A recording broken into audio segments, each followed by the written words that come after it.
Hey guys, it's Friday in the Van with Pastor Brad. I hope you're doing well.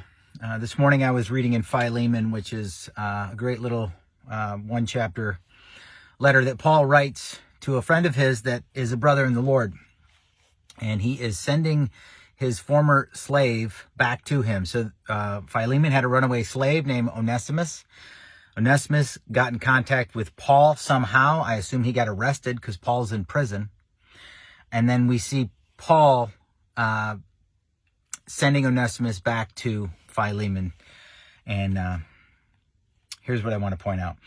Verse 10, it says, that I appealed to you for my son, Onesimus, who became my son while I was in chains. So they're in prison.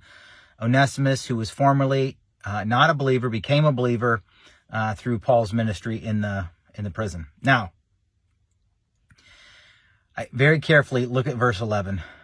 Formerly, he was useless to you, but now he has become useful both to you and to me. Now, he hasn't even gotten there, and Paul's writing this.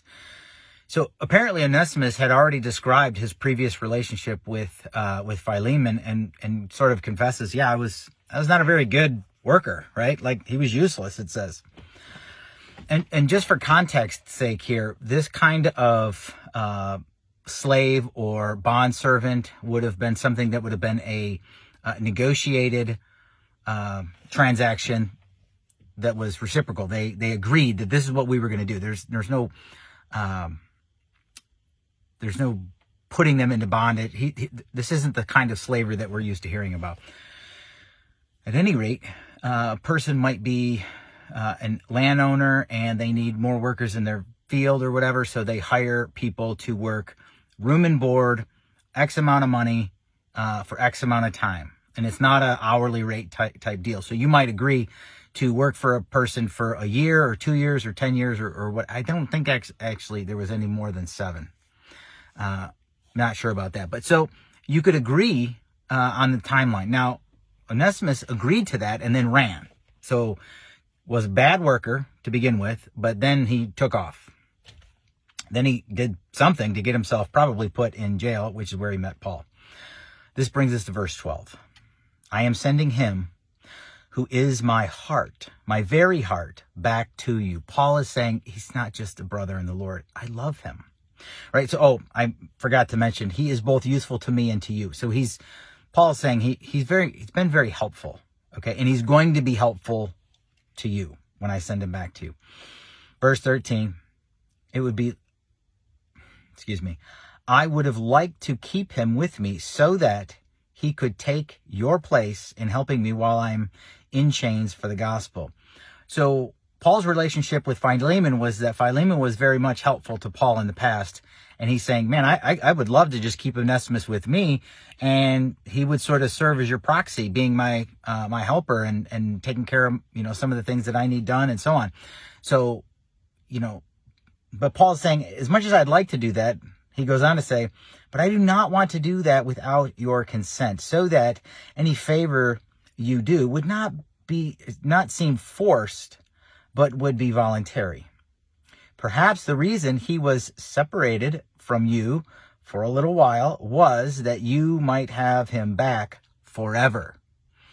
And Paul's speculating into like God's whole plan for this thing when he says, perhaps while he was separated from you. So he was separated because he ran off. But maybe what Paul's saying is like, there's a chance that this was all part of God's plan, that he would leave you, come to me, come to Christ. I'd send him back and he would be your brother and your servant forever in this sense. Verse 16, he no longer as a slave, but better than a slave, as a dear brother. He is very dear to me, but even dearer to you, both as a fellow man and as a brother in the Lord.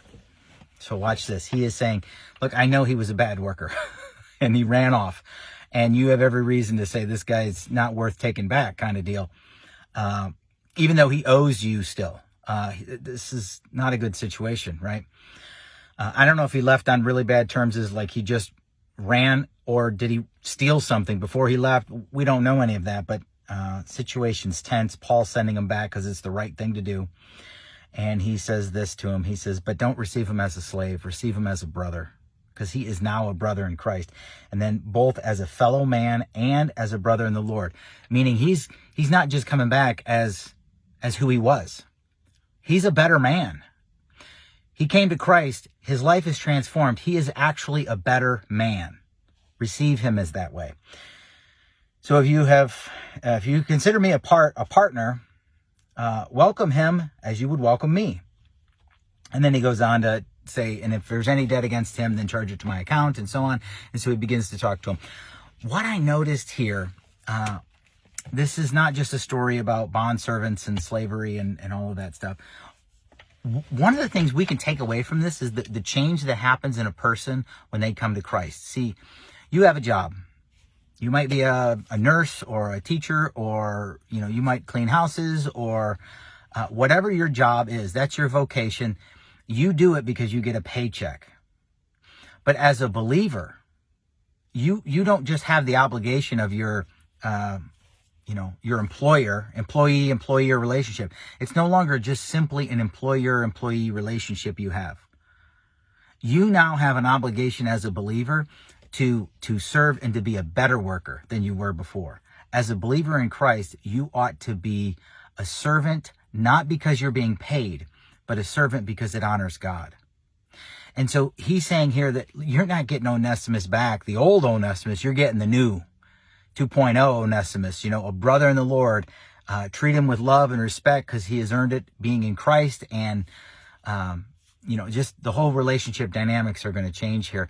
And he's actually going to serve you better in this fashion than he would have ever served you before, which tells us as workers, and there's lots of verses that talk about this. I think 1